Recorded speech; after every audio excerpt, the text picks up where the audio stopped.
ಸೇವು ಸೇವು save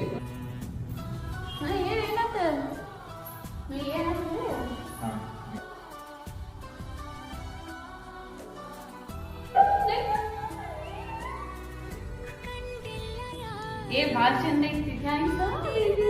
back के साथ उदाहरण बाहर कर बैग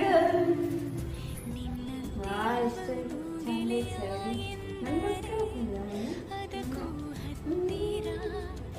ಅಲ್ಲ ಸೇವು ಅವತ್ತು ಬಂಗಾರ ಕೊಡಿಸ್ಬೇಕಾರ ನಂಗೆ ಆಡ್ ಬೇಕು ಈದ್ ಬೇಕು ಹಠ ಎಲ್ಲ ತಗೊಂಡಿ ಅವಾಗ ಅಷ್ಟು ಖುಷಿ ಇದ್ದಿದ್ದಿಲ್ಲ ಇವತ್ತೇನ ಒಂದ್ ಸೀರೆಗೋಸ್ಕರ ಎಷ್ಟು ಖುಷಿ ನಿನಗೆ ಅದ ಹದ ಬೇರೆ ತಗೊಂಡಿದ್ದ ಬೇರೆ ಈಗ ನೀನ್ ಇಷ್ಟಪಟ್ಟು ತರ್ತಿಲ್ಲ ಅದ ಬೇರೆ ಬಿಡಿ ಯುಗದಾಚೆಗೂ ಜಗದ